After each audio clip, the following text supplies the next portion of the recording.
एक ऐसी कहानी है जहां विश्वास की परीक्षा होती है और साबित होता है कि जहां इंसान हार मान लेता है वहां परमेश्वर रास्ता बना देता है। आज हम आपके सामने एक ऐसी कहानी प्रस्तुत करने जा रहे हैं जो सिर्फ एक कहानी नहीं बल्कि विश्वास, वचन और परमेश्वर की सामर्थ का जीवित प्रमाण है। यह कहानी एक ऐसे व्यक्ति के विषय में है जिसने परमेश्वर पर इतना भरोसा किया कि जब सब कुछ असंभव दिखाई दे रहा था तब भी उसने विश्वास नहीं छोड़ा।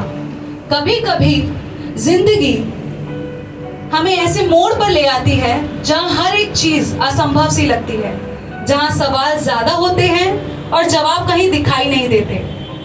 जब हालात समझ से बाहर हो, जब दिल डर से भरा हो, तब क्या आपका विश्वास डगमगाएगा या और मजबूत होगा? आज की यह प्रस्तुति एक ऐसी यात्रा है जहां विश्वास सिर्फ शब्द नहीं बल्कि एक चुनौती बन गया है, जहां हर कदम पर दिल और भरोसे के बीच संघर्ष होता है और अंत में साबित होता है कि जब इंसान के सारे रास्ते बंद हो जाते हैं तब परमेश्वर अपना रास्ता खोल देते हैं। एक दिन दोपहर के समय अब्राहम मारमे के बांज वृक्ष के पास तंबू के द्वार पर बैठे थे।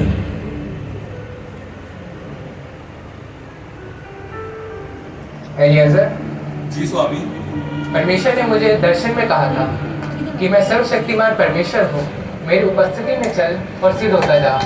मैं तुझे आशीष दूंगा और तेरे वंश को आकाश के तारागण के समान कर दूंगा। जी स्वामी, ऐसा ही होगा क्योंकि ये परमेश्वर की ओर से है। और जब वे बैठे थे तभी उन्होंने दूर से 3 पुरुषों को अपनी ओर आते हुए देखा। ये कौन लोग हैं? लगता है हमारे यहाँ मेहमान आए हैं। प्रभु, यदि मुझ पर आपकी अनुग्रह दृष्टि हो तो अपने दास के घर से यूं ही ना लौट जाए। हम तो यहाँ से गुजर रहे थे। कृपया थोड़ी देर विश्राम कीजिए। मैं पानी लाता हूँ ताकि आप हाथ पाँव धो सके। मैं थोड़ा भोजन भी तैयार कराता हूँ ताकि आप ताजे हो जाएं। जैसा आपने कहा वैसा ही है। आइए प्रभु, विश्राम कीजिए। अब्राहम का दिल आनंद और उत्साह से भर गया था, इसलिए बिना समय गवाए वह सारा के पास तंबू में गया। सारा, जी स्वामी। जल्दी से स्वादिष्ट भोजन बनाओ क्योंकि हमारे यहाँ विशेष मेहमान आए हैं। अभी बनाती हूँ, लेकिन इस समय मेहमान कहाँ से? पता नहीं, लेकिन हमें उनका आदर करना है। जी स्वामी। फिर अब्राहम झुंड में गए और एक अच्छा बछड़ा चुनकर सेवक को दिया। एलिएज़र, जी स्वामी। ये लो, जल्दी से इसे तैयार करो और मेहमानों के लिए स्वादिष्ट भोजन होना चाहिए। जी स्वामी। कुछ समय बाद अब्राहम दूध, दही और तैयार किए हुए भोजन लेकर अतिथियों के पास आए। कृपया भोजन कीजिए। मेहमान तो परमेश्वर का आशीर्वाद होते हैं। अब्राहम, तुमने बहुत ही आदर से हमारी सेवा करी। सही कहा, तुमने बहुत आदर से हमारी सेवा करी। मेहमान तो परमेश्वर का आशीर्वाद होते हैं। अब्राहम, सारा कहाँ है? प्रभु, वह तो तंबू में है। मैं अगले वर्ष इसी समय फिर आऊंगा। तुम्हारे एक पुत्र उत्पन्न होगा। सारा और अब्राहम दोनों बूढ़े थे, इसलिए तंबू में जो सारा सुन रही थी मन ही मन हंसने लगी और कहने लगी, क्या इस उम्र में भी मुझे बच्चा हो सकता है? अब्राहम, सारा क्यों हंसी? क्या परमेश्वर के लिए कोई काम असंभव है? परमेश्वर जो वचन देते हैं वह अवश्य पूरा होता है। नहीं, मैं तो नहीं हंसी। नहीं सारा, तुम हंसी थी, लेकिन ये बात याद रखो कि परमेश्वर के लिए कुछ भी असंभव नहीं है। उस दिन परमेश्वर ने अब्राहम और सारा से जो वादा किया था वह केवल एक वादा नहीं था बल्कि परमेश्वर की प्रतिज्ञा थी। समय बीतता गया, मौसम बदलते गए, परमेश्वर का वचन सच हो गया।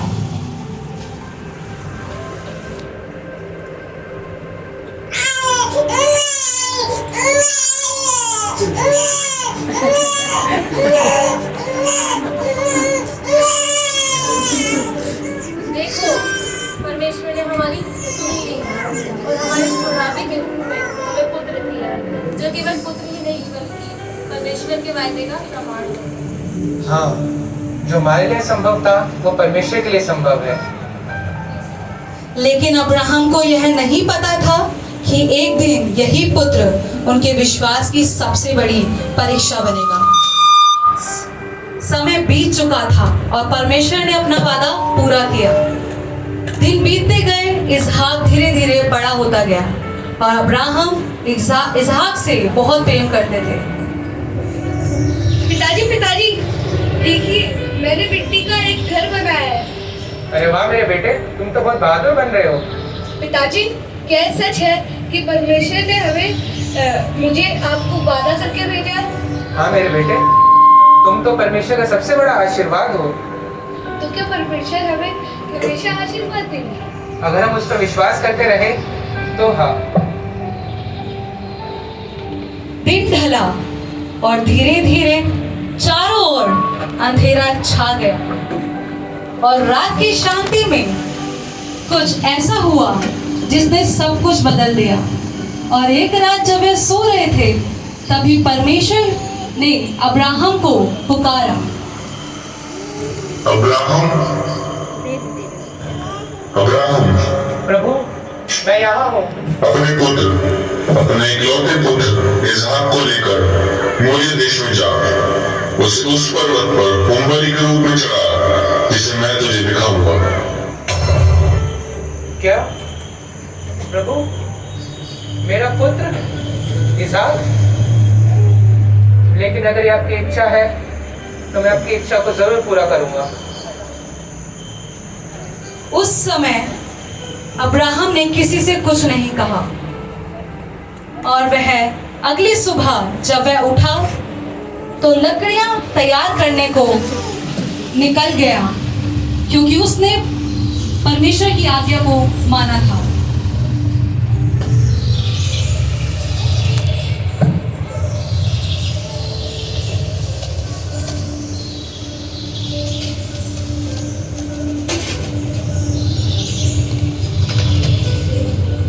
सेवकों, जी स्वामी। जल्दी से यात्रा की तैयारी करो। हम कहाँ जा रहे हैं स्वामी? हम परमेश्वर की यात्रा के लिए जा रहे हैं। ठीक है स्वामी। क्या पिताजी, आप कहीं जा रहे हैं? हाँ मेरे बेटे, हम परमेश्वर की आराधना के लिए जा रहे हैं। पिताजी, क्या मैं भी चलूं? हाँ, तुम ही चलोगे। ये देखो माँ, आज मैं पिताजी के साथ पहाड़ पर परमेश्वर की आराधना करने जाऊंगा। अरे वाह मेरे बेटे। और 3 दिन तक वह चलते रहे। रास्ता बहुत लंबा था और अब्राहम के दिल में भारी बोझ था। पिताजी, हाँ मेरे बेटे, आप इतने चुप क्यों हैं? मैं परमेश्वर के बारे में सोच रहा हूँ। पिताजी, क्या परमेश्वर हमसे प्यार करते हैं? हाँ मेरे बेटे, बहुत। तो फिर हमें डरने की क्या जरूरत है?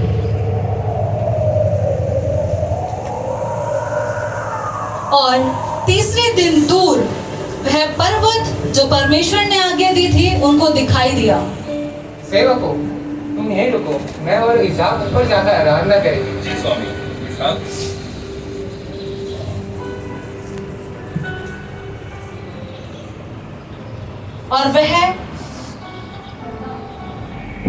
और वह उस पर्वत पर पहुंचे जहां परमेश्वर ने उन्हें आज्ञा दी थी। और अब्राहम ने वहां एक वेदी बनाई, लकड़ियां सजाई और फिर उसने अपने पुत्र इसहाक को वेदी के पास बुलाया। पिताजी, हाँ मेरे बेटे, हमारे पास आग है, लकड़ी है, लेकिन मेमना कहाँ है? बेटा, परमेश्वर इसका इंतजाम स्वयं करेंगे। पिताजी, आपको परमेश्वर पर भरोसा है? हाँ मेरे बेटे, बहुत। तो मुझे भी है। अब्राहम,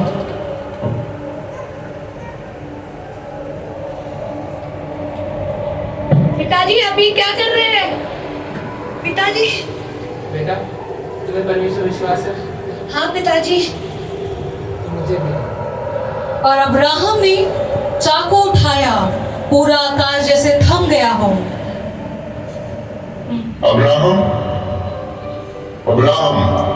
हाँ प्रभु। उस लड़के पर हाथ मत बढ़ा, वरना उसे कुछ कर, क्योंकि तूने जो मुझसे अपने पुत्र वरन अपने इकलौते पुत्र को भी नहीं रख छोड़ा, इससे मैं जान गया हूं कि तू परमेश्वर का वह मानता है। प्रभु, मैं आपका धन्यवाद करता हूँ कि आपने बलि के लिए मेमना तैयार करा। और तभी अब्राहम ने झाड़ी में एक मेढ़ा फंसा हुआ देखा। पिताजी देखिए मेमना। धन्यवाद प्रभु, आपने बलि के लिए मेमना तैयार करा। धन्यवाद।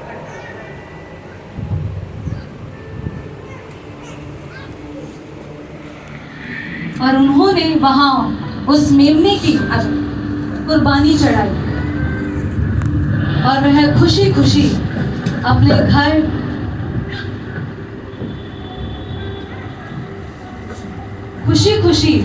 उस प्यार का पैगाम जो परमेश्वर ने दिया था उसे सुनाया।